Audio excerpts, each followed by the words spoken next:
मलिका बिल्कीस का जिक्र कुरान मजीद में आया है। वो हजरत सुलेमान अलैहिस्सलाम की बीवी थी और एक ऐसी सल्तनत की हुक्मरान थी जो जनूबी अरब से लेकर अफ्रीका तक फैली हुई थी। बिल्कीस की सल्तनत का असर रसूख बेपनाह था और उसकी हुक्मरानी इतनी मजबूत थी कि उसका नाम आज तक तारीख में जिंदा है। इनके बारे में कई किस्से और कहानियां मशहूर हैं, जिनमें से कुछ बहुत अजीब और हैरत अंगेज भी हैं। कुछ लोग दावा करते हैं कि बिल्कीस आधी इंसान और आधी जिन थी और वो उसके जिस्मानी खसाइस की वजह से मुख्तलिफ नजर आती थी। क्या ये हकीकत है? क्या नबी सुलेमान अलैहिस्सलाम, जिन्हें जिन्नात पर इख्तियार हासिल था, वाकई एक जिन से शादी कर सकते थे?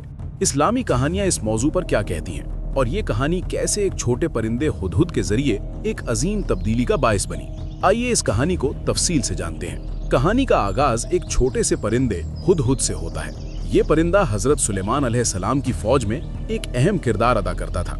इसका काम दूर दराज से दुश्मनों की जासूसी करना और उनकी मालूमात हजरत सुलेमान को पहुंचाना था। इसका नाम कुरान में आया है और इसकी अहमियत इस बात से जाहिर होती है कि हजरत सुलेमान अलैहिस्सलाम के अहम मिशनों में इस परिंदे का किरदार गैर मामूली था।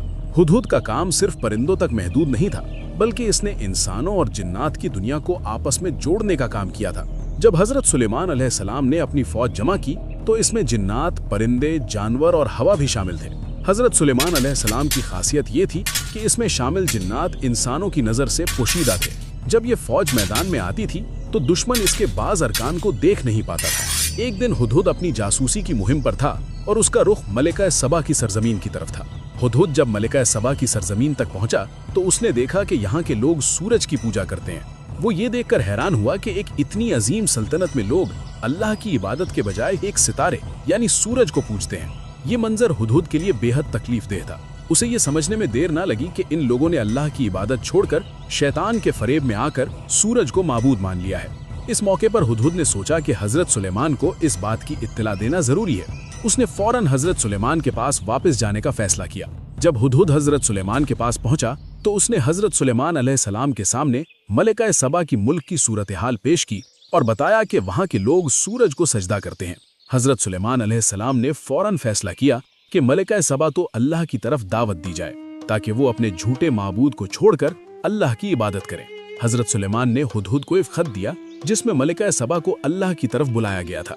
इस खत में हजरत सुलेमान ने यह भी लिखा था कि वो तकब्बुर के साथ ना आए बल्कि अल्लाह के सामने झुक कर आए। हुदहुद ने यह खत लेकर फौरन मलिका सबा के मुल्क की तरफ रवाना हुआ। जब हुदहुद ने मलिका सबा को खत पहुंचाया तो उसने गुस्से में आकर अपने मुहाफिजों को बुलाया और कहा कि ये खत किसने भेजा। मलिका सबा ने इस खत का जवाब देने के लिए अपनी मुशावरत शुरू की। उनके मशीरों में से बाज ने जंग की तजवीज दी, लेकिन एक अक्लमंद मशीर ने कहा कि हमें सुलेमान अलैहिस्सलाम की ताकत का अंदाजा लगाना चाहिए, क्योंकि हमें ये नहीं मालूम कि वो कितनी ताकत रखते हैं। इस अक्लमंद मशीर ने ये तजवीज दी कि हमें सुलेमान को तोहफे भेजने चाहिए ताकि उनकी नीयत का पता चल सके। मलिका सबा ने फैसला किया कि वो हजरत सुलेमान को कीमती तोहफे भेजेंगी ताकि उनकी नीयत का पता चल सके। सुलेमान अलैहिस्सलाम की सल्तनत इतनी अजीम थी कि कोई भी तोहफा छोटा नजर आता था, लेकिन मलिका सबा ने फिर भी तोहफे तैयार करने का हुक्म दिया। इन तोहफों में सोने, जवाहरात और दीगर कीमती चीजों को शामिल किया गया। इन तोहफों को हजरत सुलेमान के पास भेजा गया ताकि उनके रद्द अमल का पता चल सके। हजरत सुलेमान अलैहिस्सलाम ने इन तोहफों को मुस्तरद कर दिया और पैगाम भेजा कि क्या तुम मुझे माल और दौलत से मुतासिर कर सकते हो?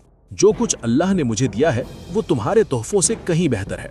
हजरत सुलेमान ने कहा कि मैं तुम्हें ऐसा ताकतवर फौजी दस्ता भेज सकता हूँ जिसका तुम तसव्वुर भी नहीं कर सकते, और अगर तुमने मेरे पैगाम को रद्द किया तो तुम्हें जिल्लत के साथ शिकस्त होगी। हजरत सुलेमान का पैगाम वाज़ेह था। वो सिर्फ ये चाहते थे कि मलिका सबा अल्लाह के सामने तस्लीम हो जाएं और अपने जाहिलाना अकायद को छोड़कर इस्लाम कबूल कर लें। हजरत सुलेमान ने अपने दरबार में मौजूद जिन्नात से कहा कि वो मलिका सबा का तख्त तुरंत यहाँ ले आएं।